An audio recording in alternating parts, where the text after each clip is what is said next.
Aujourd'hui, Dieu nous a accordé la fête sainte et bénie de la Pentecôte.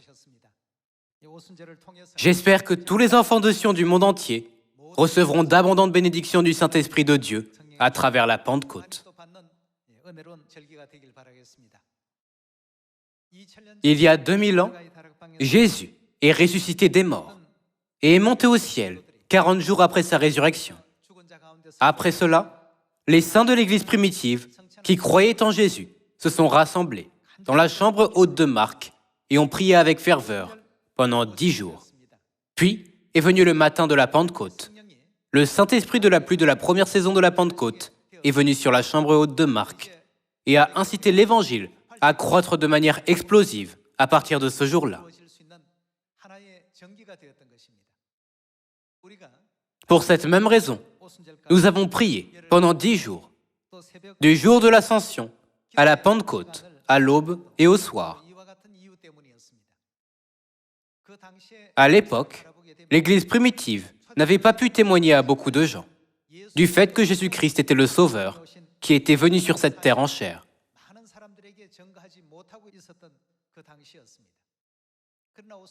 Cependant, après avoir reçu le Saint-Esprit de la pluie de la première saison, les saints ont proclamé « Jésus est le Christ et notre Sauveur ». La Pentecôte est devenue un catalyseur pour la prédication dans la Judée, la Samarie et jusqu'aux extrémités de la terre. Comme l'Église primitive a reçu le Saint-Esprit de la pluie de la première saison, nous, qui sommes revêtus du Saint-Esprit de la pluie de l'arrière-saison, devons prêcher dans la Samarie et jusqu'aux extrémités de la terre la gloire de l'Esprit et de l'Épouse, qui sont les sauveurs au temps du Saint-Esprit. Je crois que c'est la mission de la Pentecôte qui nous a été confiée en cette époque. Une œuvre étonnante de l'Évangile a commencé à avoir lieu à partir de la Pentecôte. Dieu a donné à l'un le don des langues, à un autre le don de la foi, à un autre le don de la sagesse et à un autre le don de la connaissance. Chacun a reçu de nombreux dons du Saint-Esprit.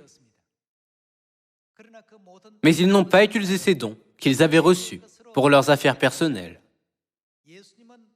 Ils ont utilisé les dons qu'ils avaient reçus de Dieu pour proclamer « Jésus est le Messie qui est venu sur cette terre. Il est notre Sauveur. » Lorsque nous recevons les dons du Saint-Esprit que Dieu nous a promis par la Pentecôte, nous devons consacrer notre cœur, notre esprit et notre âme à témoigner de la gloire, de l'Esprit et de l'Épouse, qui sont venus en tant que sauveurs en cette époque, dans la Samarie et jusqu'aux extrémités de la terre.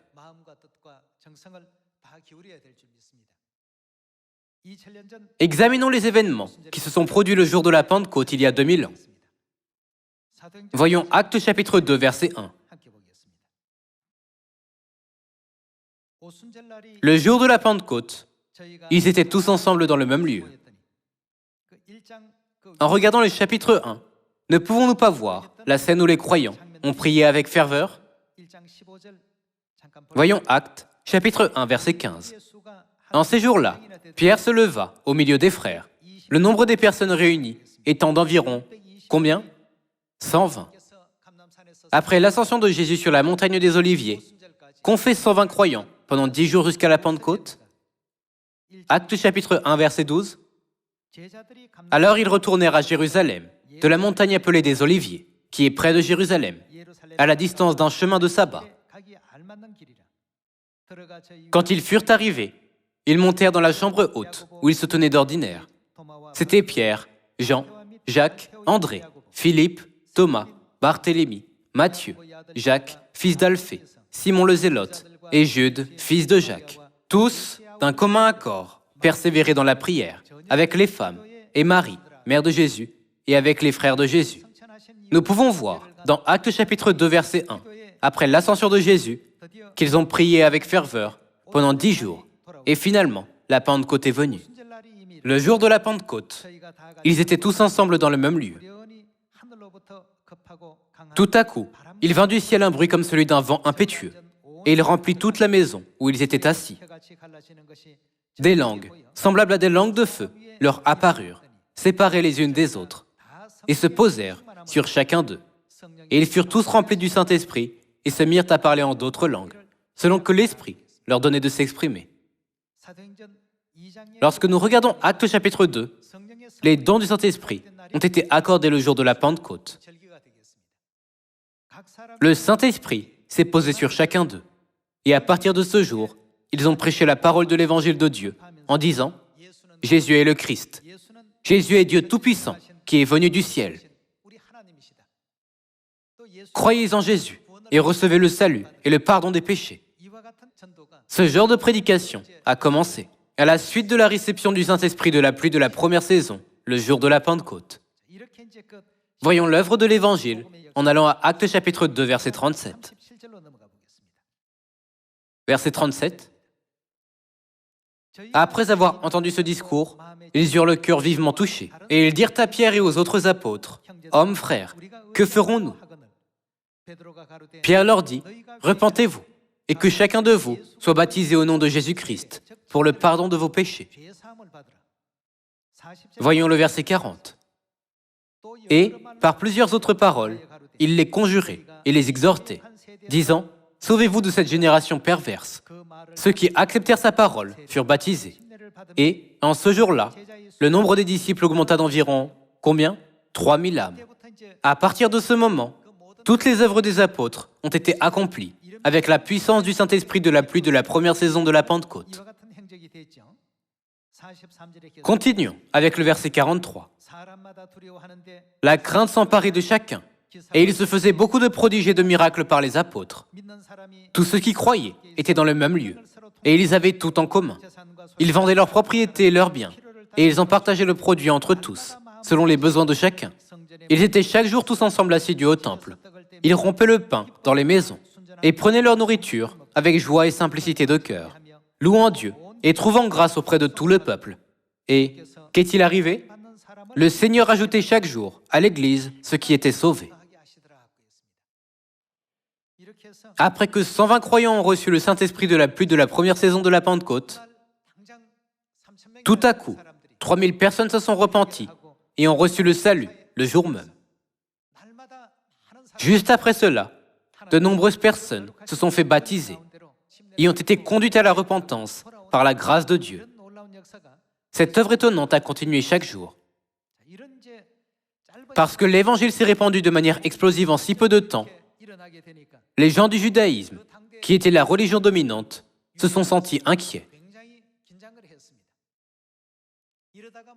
Si cela continue, tout le monde se joindra à eux et croira en Jésus.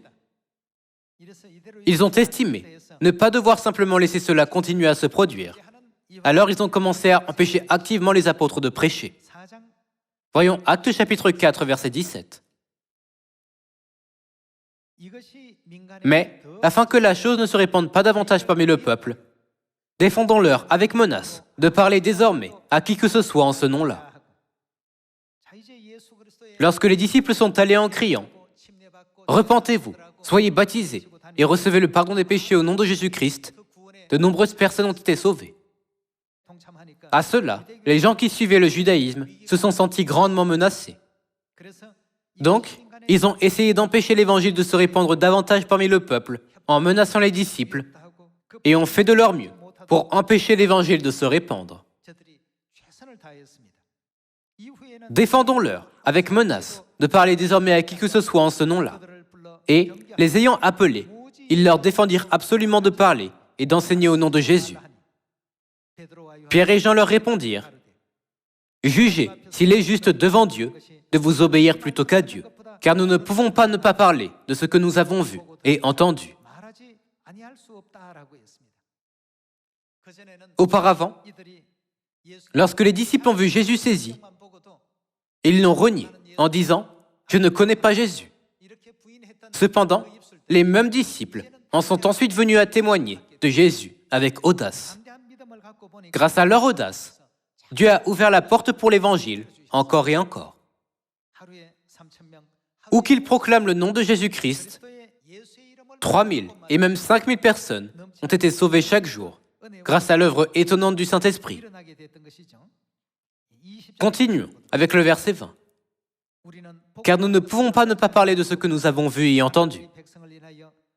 Ils leur firent de nouvelles menaces et les relâchèrent, ne sachant comment les punir. À cause du peuple, parce que tous glorifiaient Dieu de ce qui était arrivé. De tels événements étonnants, provoqués par le Saint-Esprit, ne se sont pas arrêtés là.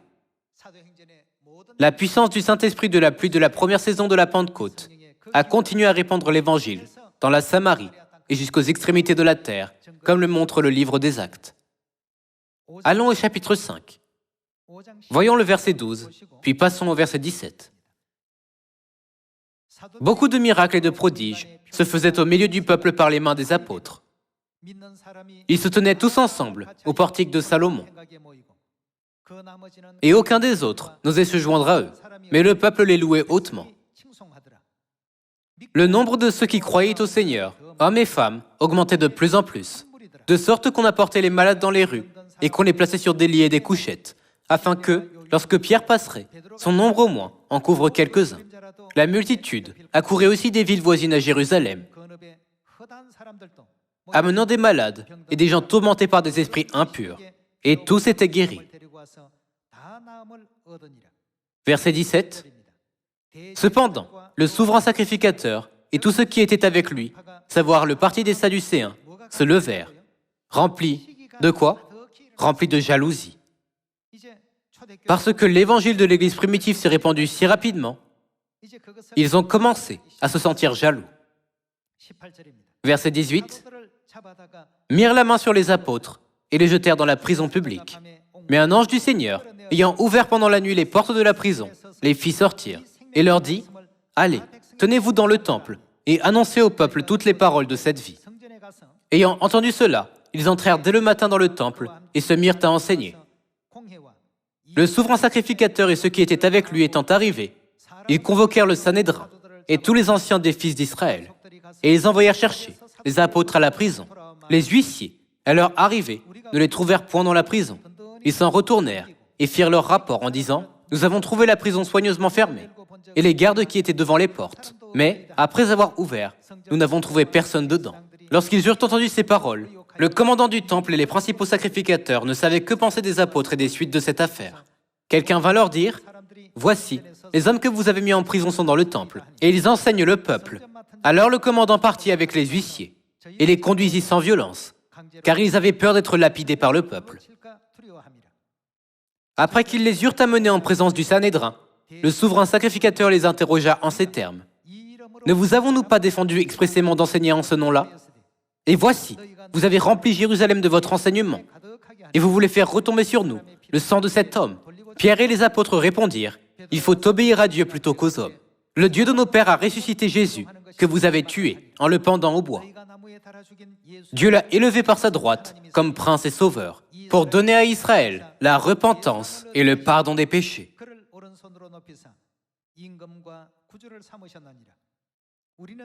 Nous sommes témoins de ces choses, de même que le Saint-Esprit, que Dieu a donné à ceux qui lui obéissent.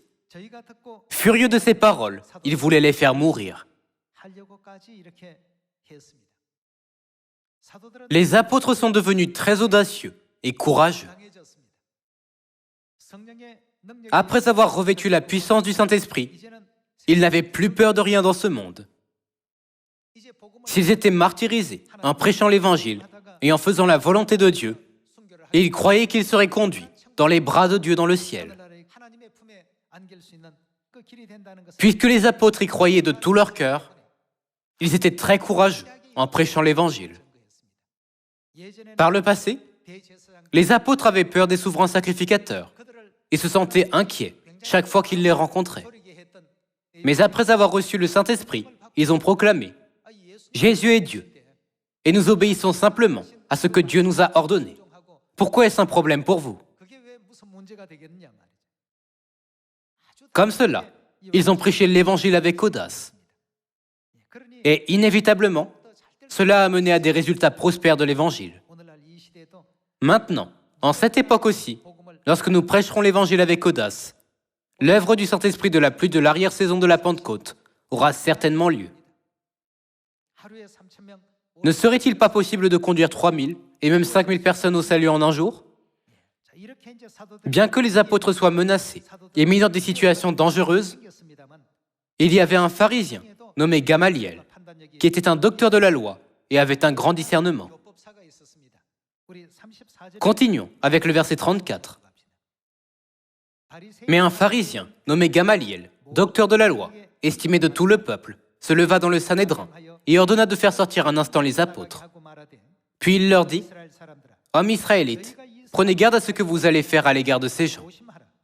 Car il n'y a pas longtemps que parut Teudas, qui se donnait pour quelqu'un, et auquel se rallièrent environ 400 hommes.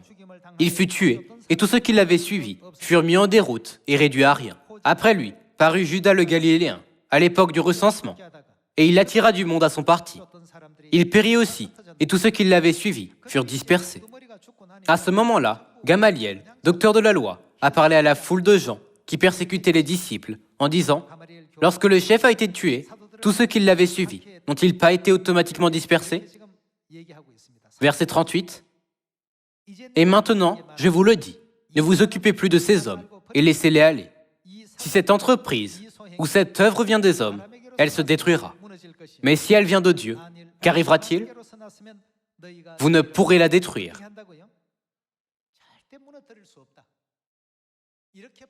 Si cette œuvre puissante est menée par Dieu lui-même, peu importe à quel point vous essayez de les persécuter, vous ne pourrez pas la détruire. C'est parce que Dieu est celui qui accomplit cette œuvre.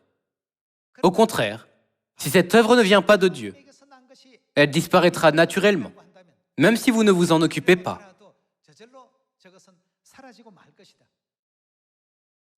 C'était le conseil que Gamaliel leur a donné. Voyons de nouveau le verset 39. « Mais si elle vient de Dieu, vous ne pourrez la détruire. Ne courez pas le risque d'avoir combattu contre Dieu. » Ils se rangèrent à son avis, et ayant appelé les apôtres, ils les firent battre de verge. Ils leur défendirent de parler au nom de Jésus, et ils les relâchèrent. Ils voulaient dire, vous ne devez jamais proclamer le nom de Jésus. Maintenant, en cette époque aussi, lorsque nous témoignerons avec audace du nom nouveau, Christ Ansaron, et de la gloire de Mère Céleste la Nouvelle Jérusalem, dans la Samarie et jusqu'aux extrémités de la terre, Dieu accordera à tous les enfants de Sion une grande gloire au lieu de la persécution. Verset 41. Les apôtres se retirèrent de devant le Sanhédrin, joyeux d'avoir été jugés dignes de subir des outrages pour le nom de Jésus. Et, chaque jour, dans le temple et dans les maisons, ils ne cessaient d'enseigner et d'annoncer la bonne nouvelle de Jésus-Christ. C'est ce que nous devons prêcher. Une fois que les disciples ont reçu le Saint-Esprit le jour de la Pentecôte, le plus important était de prêcher. Jésus est le Christ. Le message, quiconque croit en Jésus peut être sauvé, a commencé à se répandre, à commencer par Jérusalem et dans le monde entier. Puisqu'ils étaient au temps du Fils, ils ont prêché à tout le monde le pardon des péchés et le salut qui était donné par le nom de Jésus. Cependant, nous vivons au temps du Saint-Esprit. Puisque nous vivons au temps du Saint-Esprit, nous devons proclamer dans la Samarie et jusqu'aux extrémités de la terre, quiconque croit en l'Esprit et en l'Épouse recevra le pardon des péchés et le salut.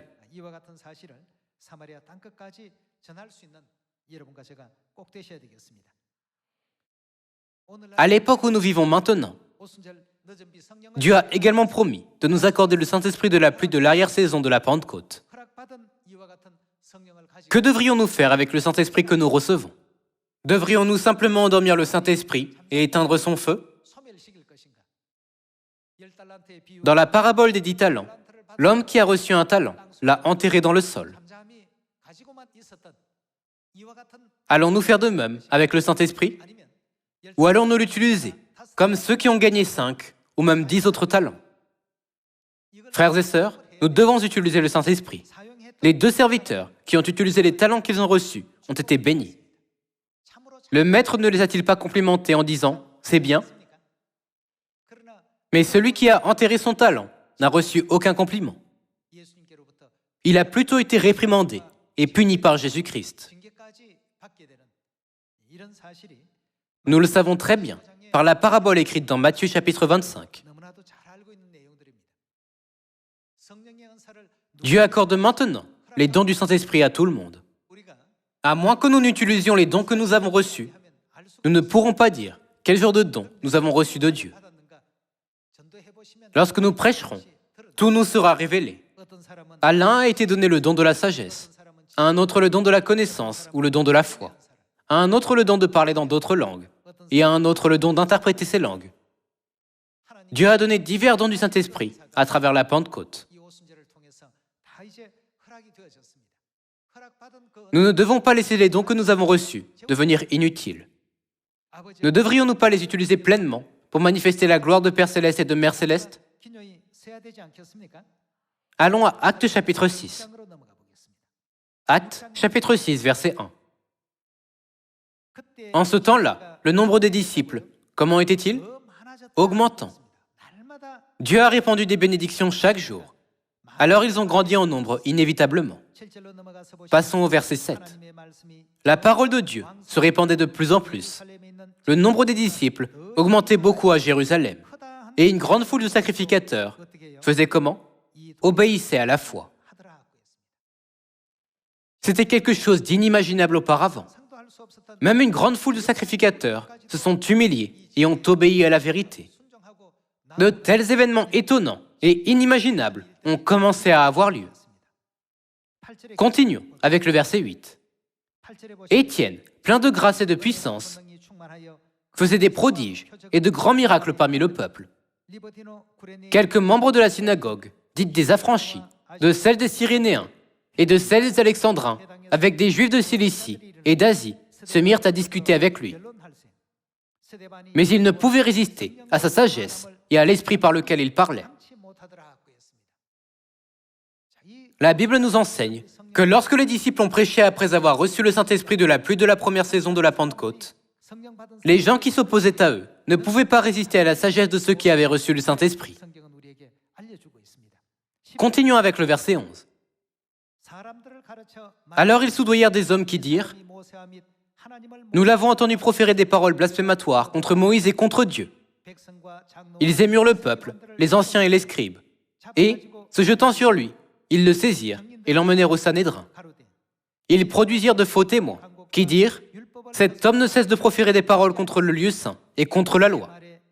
Car nous l'avons entendu dire que Jésus, ce Nazaréen, détruira ce lieu et changera les coutumes que Moïse nous a données. » Tous ceux qui siégeaient au Sanhédrin, ayant fixé les regards sur Étienne, son visage leur parut comme celui d'un ange. Nous pouvons voir que ce genre d'œuvre a eu lieu continuellement après que l'Église primitive a reçu le Saint-Esprit de la Pentecôte. Tout ce qui a été écrit d'avance l'a été pour notre instruction.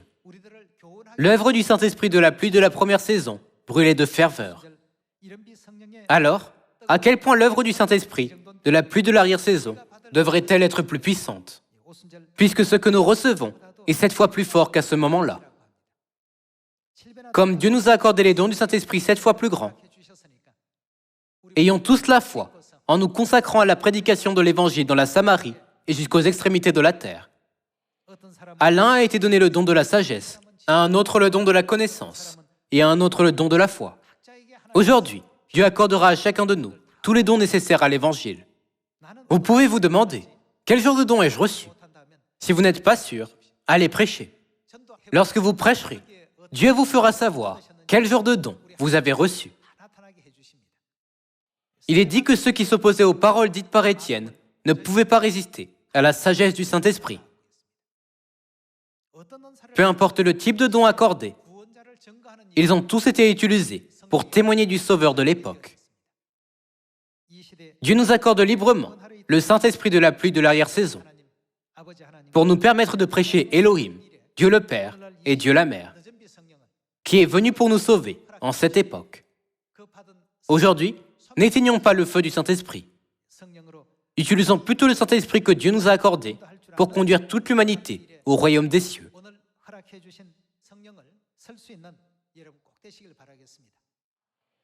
J'espère que nous pourrons tous témoigner de la gloire de Père Céleste, de Mère Céleste et de la gloire de Sion dans la Samarie et jusqu'aux extrémités de la terre. Par cela, j'aimerais conclure le sermon du culte du matin. Merci beaucoup.